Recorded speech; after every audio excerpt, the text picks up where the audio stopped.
I went to see the new Ghostbusters movie the other day, and I've been struggling to find a good way to talk about it. You see, something happens when a beloved franchise is rebooted, and the end result is very rarely good.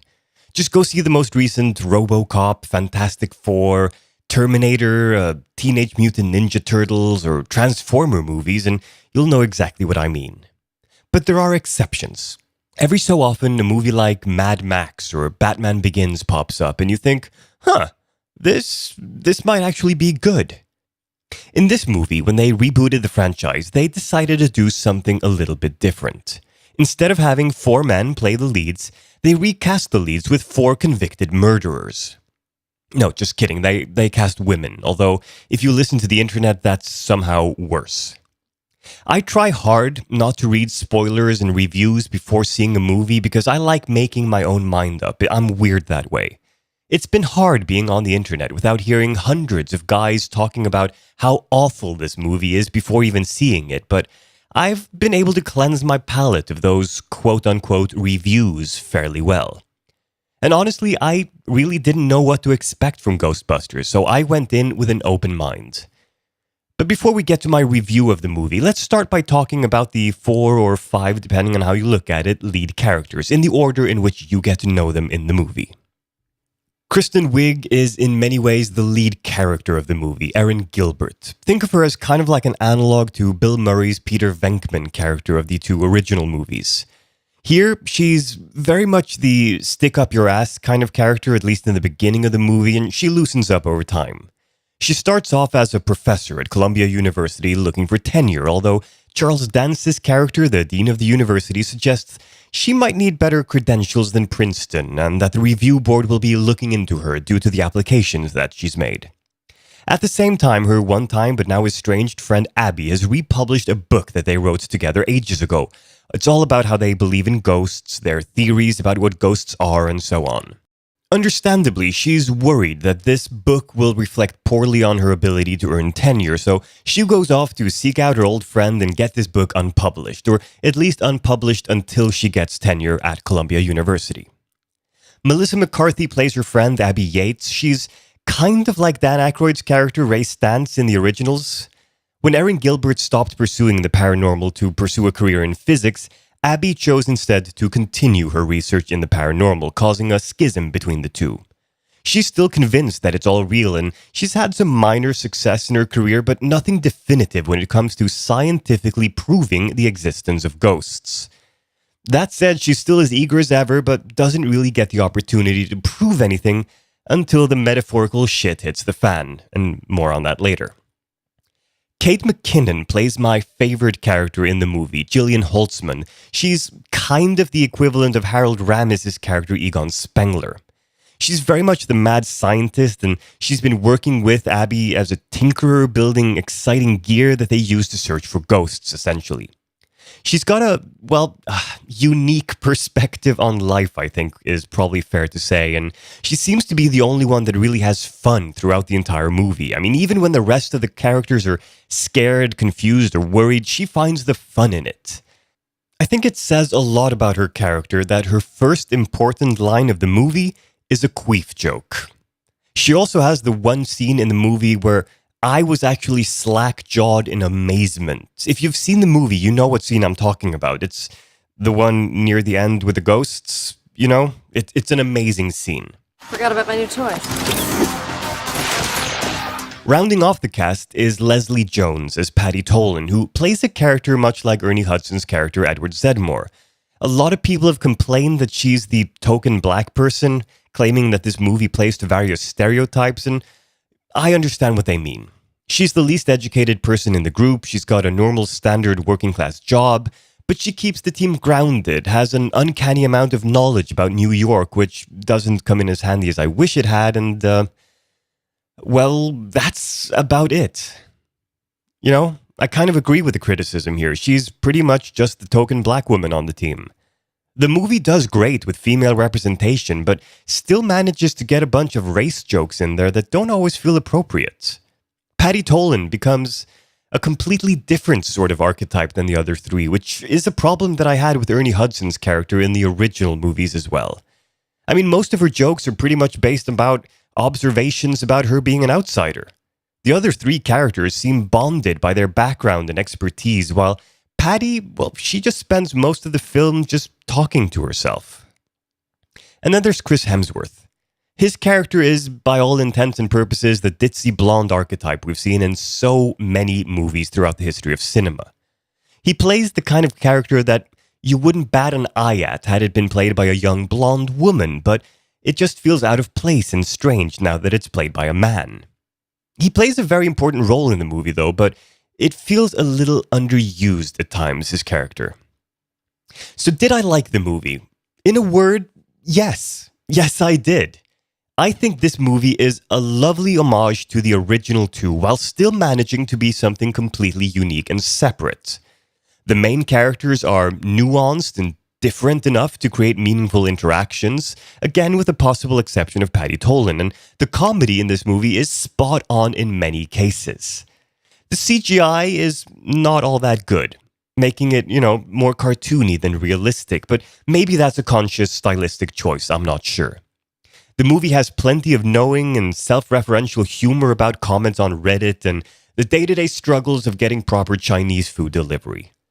Pacing-wise, too, the movie does a great job at introducing the characters, presenting the problem, having them battle the problem, and eventually succeeding. The tempo was great all the way from beginning to end, although I would have preferred it had there been more of a low point in the movie somewhere.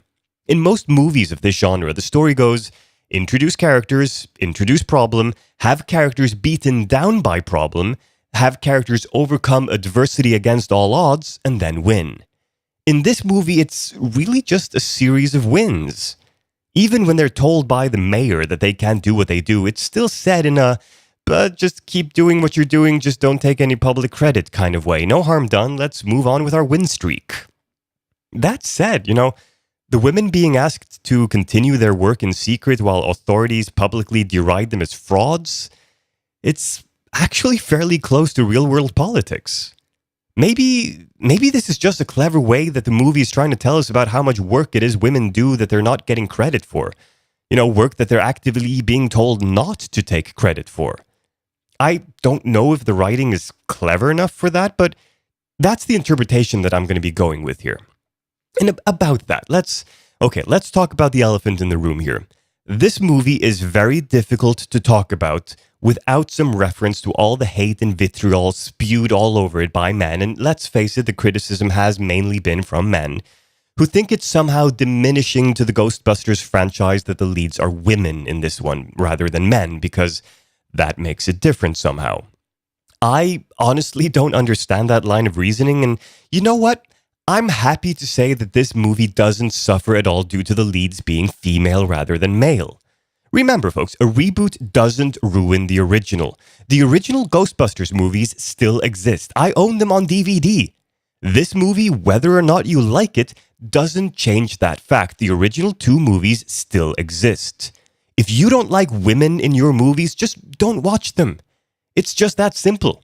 You're not on YouTube talking about how horrible it is that the restaurant down the street is serving food you don't eat and how Big Food is conspiring to introduce more shrimp in restaurants when you've loved eating meat all along, right? Right? Right.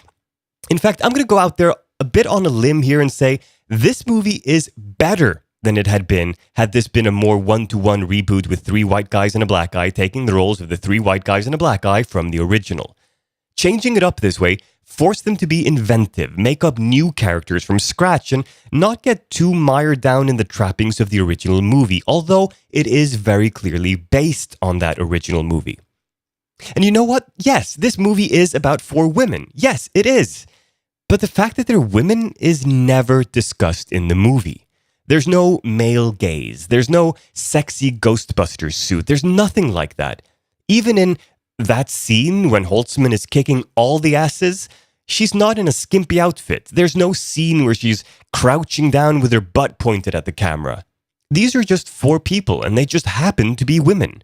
I'm sure there's somebody out there right now watching this movie having great fun, not even noticing that the four lead characters are all women. And please, don't get me started on the entire Twitter thing and Leslie Jones. That's one of the reasons I'm hardly on Twitter anymore. That particular social network is toxic to open and frank discussions and friendly debate.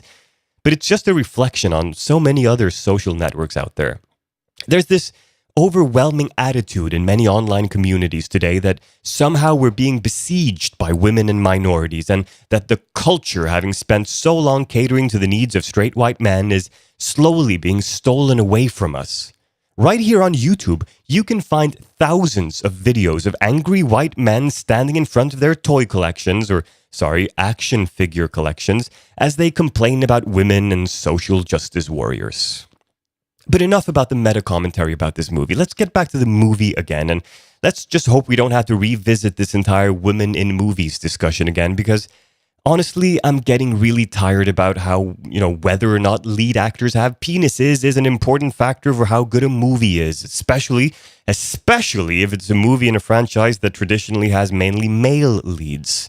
I'm looking at you, overly critical reactions to Mad Max and Star Wars Episode 7. Anyway, back to the movie. I loved the way they included the 3 surviving members of the original cast as well as Sigourney Weaver in walk-on cameos, although I would have liked seeing slightly more of Dan Aykroyd's character, but that's just me. It's also a shame that Rick Moranis has retired from acting. He could have done a great job in this one, even in a small bit role like an assistant to the mayor or something like that. Having Ozzy Osbourne in that 2-second, 1-sentence cameo, that was a bit of a surprise. To wrap up, I loved this movie. It's a solid 8 out of 10 on my own scale of measuring things, but it's still left me with this one nagging thought that is so much stronger than anything about the plot or the characters of the movie as such. Maybe, just maybe, this movie could be a small stepping stone where we can finally get female-driven blockbusters without anybody having to say that they're female-driven. When The Hunger Games came out, so many people were talking about what a great female-led science fiction fantasy adventure it was, while nobody would ever have done that to a movie that starred mainly men. Women are still seen as the exception to the rule in blockbuster movies, and that's a real shame. What this movie does and does well is show us that it doesn't really matter if the leads are men and women.